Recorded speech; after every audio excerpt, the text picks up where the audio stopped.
Hello, and welcome to Fantasy Writing for Barbarians. I'm John Agroni. I'm a published fantasy author with over 11 years of experience as a professional writer and editor. Today on the show, we're going to take a look at an email from a listener, and this one comes to us from someone named Nicodemus. I'm just going to call them Nick or Nicodemus. And honestly, this was one of the most detailed and passionate emails we've gotten, at least that I've seen in a while. I'm actually not going to read the whole thing because it is a full meal. So Natalia actually, our producer, Natalia Emmons, she had this idea, maybe we just give you the gist of the email because it would take a while to read through the whole thing and it would be hard to follow all the context, but we're going to do a little bit of the context so you can kind of understand what the listener is asking. But yeah, so here it is. So they're developing a fantasy novel. Big surprise. It's fantasy writing for barbarians.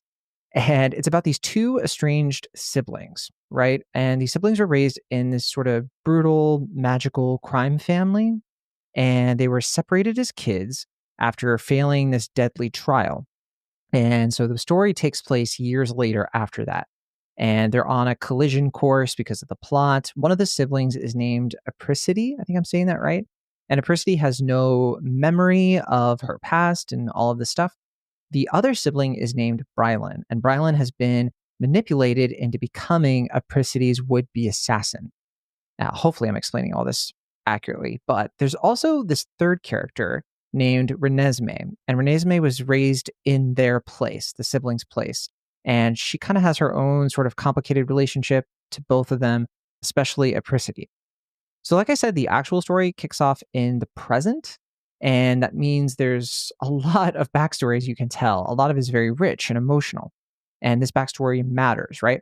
And so Nicodemus wanted to know, hey, like, how do you reveal this kind of backstory and this history and these important details without relying on constant flashbacks and info dumps, right? Is it possible, they're asking, to bring in major side characters' perspectives, POVs, so Renesmee's in this case, without disrupting the dual POV structure you already have, or do you run the risk of maybe turning the story into being this complicated POV mess? So that's the gist of what Nicodemus is asking about. And I really had to think about this one because breaking it down, yeah, there is a huge risk to having POV be structured one way and then deviating from it at a certain point in the story after you've set up an expectation that this is the story, it's going to be these two POVs back and forth or however it is. And when you bring in another POV, it can be done and it's done all the time. There's nothing wrong necessarily with doing it, but you are running a risk of making the experience a little jarring for the reader. One of the reasons we struggle with POV shifts and jumping away from established POV structure, and we have a whole episode about this. It's called The Risks and Rewards of Using Different POVs. And that's one of our earlier episodes. And kind of like what we talked about in that episode, one of the reasons readers find it a bit jarring is because it's all about setting tone. It's all about you're starting the story one way and you're like, this is what the story is going to be. And when you deviate from that, for a lot of readers, it can be a little off-putting. It can be a little like, you're switching things up and this isn't what you set up. And so you have to handle it very delicately. But we're gonna start with the flashback thing, which is definitely a fresher topic for us to tackle because we've talked about info dumping and exposition, stuff like that. We haven't done a ton about backstory. I think we've layered in things like flashbacks here and there. I think when we're doing like prologue critiques, I've talked a bit about, how you can get around things like info dumping, how to make info dumping more organic to a story's pace and flow. So you're not reading like a paragraph that's like nice, it's active and there's stuff going on. I'm interested. And then it's like 3 paragraphs of the narrator explaining a bunch of stuff. And you're like, what? Okay. And then, just trying to get past that stuff and then not absorbing any of it because you're not as interested. And so we've talked a little bit about that. One thing that comes to my mind when I'm thinking about flashbacks and backstory and what to withhold from the reader and what to reveal and when, I think of Robin Hobb a lot, the legendary author. And one thing that Robin Hobb does a lot is she explores protagonists who don't know their full history, right? She treats memory recovery as an emotional arc rather than just like a plot mechanic. And we have a character like that in this case, Apricity, right? who doesn't have her memory. And so we learn some of this backstory alongside the character, which is an effective way of actually absorbing it because the stakes are there. There's a good reason for Apricity to get this memory back. And it's because, well, her life is at stake. And if we feel that, like if we feel close to the character, then that plot mechanic works because then we want to get the answers too, right? And you can give us little bits of information through Brylan's understanding. You can layer in some establishing things like something traumatic happened. We don't know what it was yet. We don't know that it was a trial. We may not even know that they're siblings. You could use that as a huge reveal if you seed it and foreshadow it properly. There's all kinds of things you can do to set up that tone. But I think first and foremost, what will make your story work, what will salvage this dynamic between these characters, is you just getting us to care about them as individuals in a way that it has nothing to do with the backstory. You don't want to rely on the backstory for what makes the characters interesting and what makes us curious about them and wants to root for them and to see them succeed, or at the very least to see them get to the next page. So what I mean is, you introduce us to Apricity. Why am I going to like Apricity? I'm probably going to like Apricity because of who she is as a character and how she contrasts to the world around her. If she's in a bleak environment, I'm going to find her interesting if she is not bleak. If she has a tone and a voice that is kind of interesting when compared to everything that's happening around her. If she's in a happy environment, maybe she's a little bit more moody, a little bit more like stiff. I find that interesting for the character because it makes me think there's something unique about her, right? Characters across fiction are like this all the time. James Bond. James Bond is in these death-defying, chaotic situations where people are dying left and right, but he's cool, calm, composed. He wears a nice suit. He's always in control. That's why we find him interesting, because compared to the world around him, he stands out, right? That's what's going to make us interested in Apricity. That's what's going to make us interested in Renesmee and Brylan. These characters are going to be interesting not because I know all the context for how they got here, but I want to find them interesting first and then work backwards from there and get even more invested in them as we learn more and more about them. That doesn't mean you don't explain anything about their backstory. You want to allude to what is called a wound. Every character has a wound, and when you're crafting a character, this is something that I always tell writers that I work with that you want to establish in the early phases of drafting any kind of novel or short story. You want to start with how the character has gotten to the place where they are.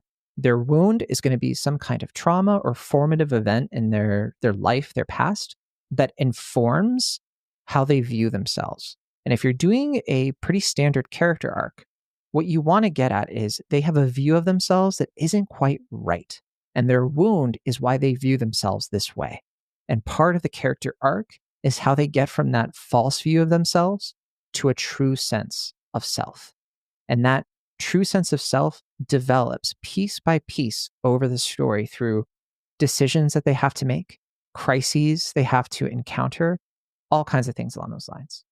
So that is really what you should be focusing on.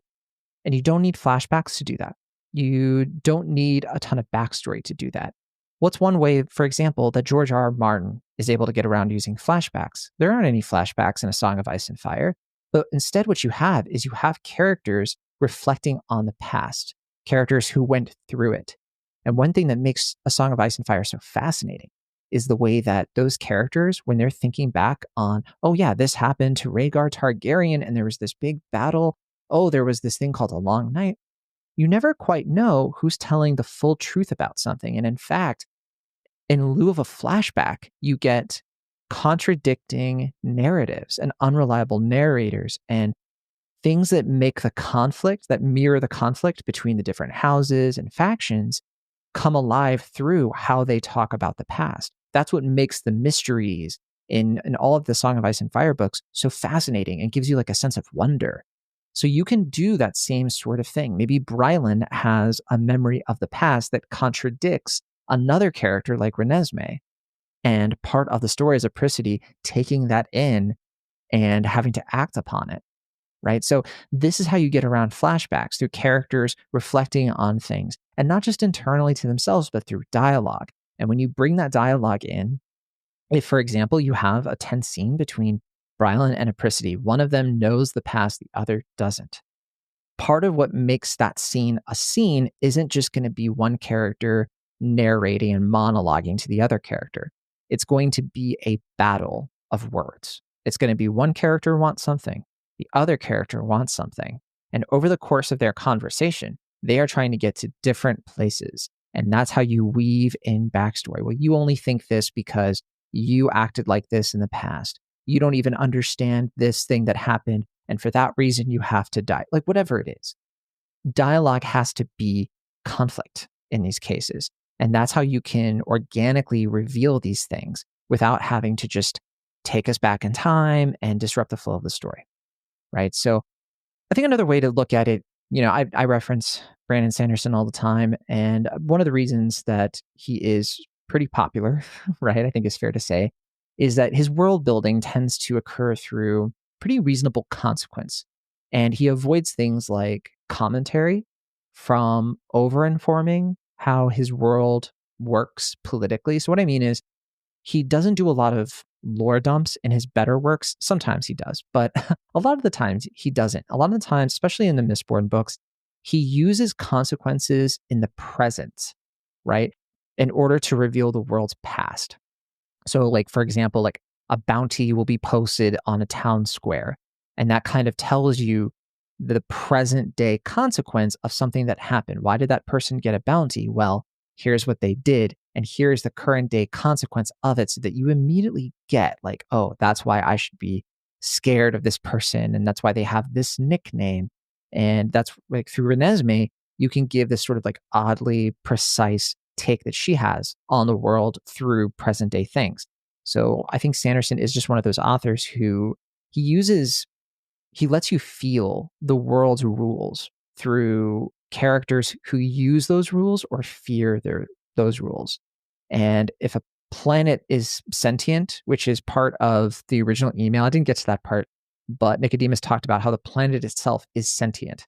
And you could reveal some of that world building through a sentient planet punishing someone, for example, or someone realizing it and something bad happening to them in general, right? I think things like that go so much farther to making your world building feel actually alive, not just something that's sort of passive, that's there to be there, that kind of is like a gimmick of like, oh, this fantasy novel is good because it's original and it has this, well, okay, this world works this way, but why should I care that it works this way? Well, I should care because it has these direct, immediate consequences on these characters. And that's what's going to make us care. I think there was something along the lines Sanderson said once where he's like, if the world building doesn't shape the character behavior, then it's set dressing instead of world building. I'm butchering the quote, but it's something along those lines. In terms of POV, I mentioned Song of Ice and Fire and George R. R. Martin, who, my goodness, he uses different POVs every chapter, right? And he uses that to tell a riveting yarn. I think what I like about his POV structure in that sense is that it makes the political intrigue feel all the more complex, right? So with Renesmee, if you were taking a note from Martin, you could get around a full POV arc by considering a chance to give her just one climactic POV chapter. Or even better, you could use epistemology. You could use journals, journal entries for her POV instead of like full prose. Like a character finds her journal and then you weave those in throughout the story instead of making her a full POV character. We're depending on like the technology of the story itself. Like if you have voice recording technology, or even if it's like through magic or something, you could have something like that. That way you could even sort of like haunt the reader without fully inhabiting the character in a way that could be jarring. There are all kinds of things you could do like that, right? And, one page from a diary could just do all that flashback heavy lifting that I think you're after. And I think like one of the things that, I've kind of gotten to this already a little bit. One thing is you should try to pay attention to is like, okay, you have this backstory and this history.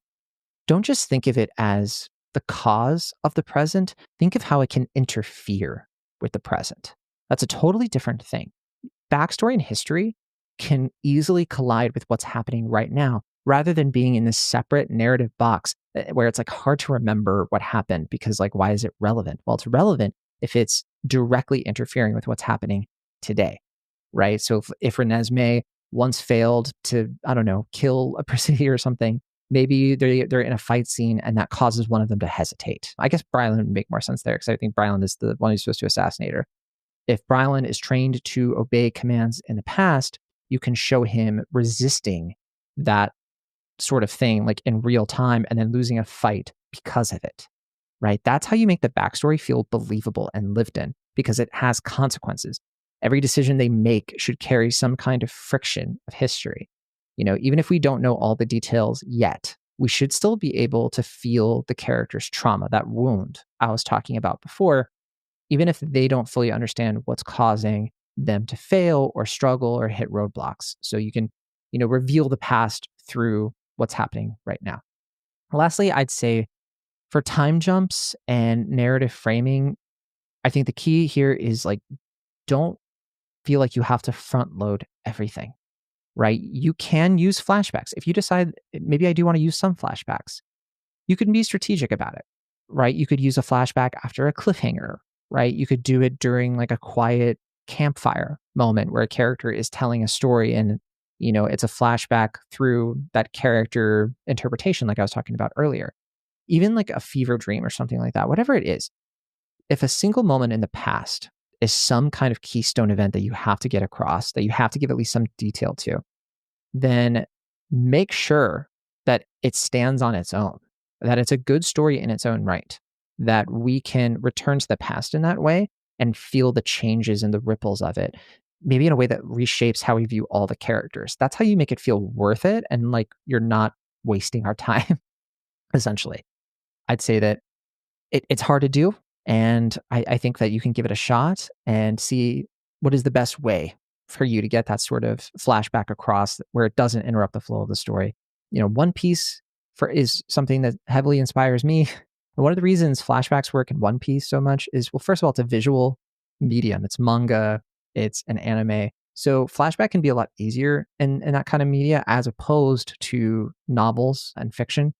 But you can still do it, right? If you look at the flashbacks in One Piece, those are complete stories. There's the stories that stand on their own that you can read and feel engaged with. And even if you don't know what happens in the story itself, you can pick them out and be like, wow, that is a story beginning, middle, end that made me feel something, right? So you can study that for good examples and how to do this well, if that's how you're feeling.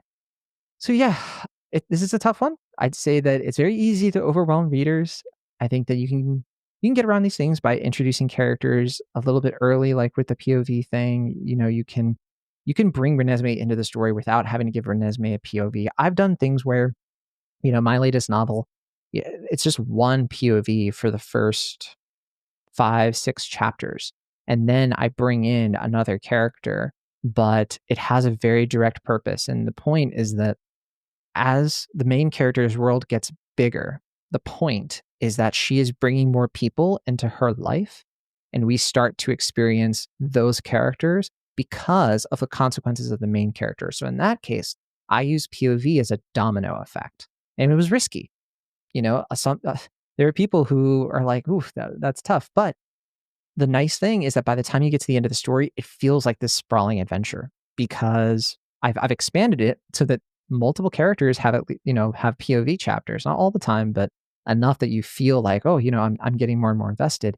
And it does feel like you've gone on a journey with the main character and these people that she's brought into her circle. So anyway, I think that about covers it. Thank you so much to Nicodemus for writing in and to Natalia for helping me organize this. Hopefully you found this helpful. And hopefully if you're doing backstory, flashbacks, and things like that, you maybe have some new ideas that you can incorporate into your own manuscript. Before you go, don't forget that Fantasy Writing for Barbarians is available on YouTube. So if you watched us here, we are also a podcast too, if you want to listen to us audio only. And thank you so much for those of you who have been checking out our short stories that we've been publishing on this channel as well, but through Worlds Without Warning, which is another podcast you can check out. And it's a mix of things, multiple genres, some fantasy, but also contemporary fiction, literary fiction. And I started that up with Natalia, Bridget, and Will Ashton We started up Etc. Magazine as a place for new original short stories every Thursday. So if you want to get clued into the stuff that I'm publishing and writing and editing, you can check that out and get an idea of what I bring to the table. It's probably, probably going to be one of those things where you're like, John, you said in this episode of Fantasy Writing for Barbarians never to do this ever. In this short story, you did that thing. Why are you a hypocrite? Well, I don't have an answer except that I am a hypocrite. I break my own rules all the time. It's very sad, but thank you for indulging me anyway and for being a fan or subscriber of this channel. If you are, if you're not, be sure to do all the subscribing things and give us some support. We very much appreciate it, and we'll see you all next time. Be sure to keep on writing if that's what you feel like doing.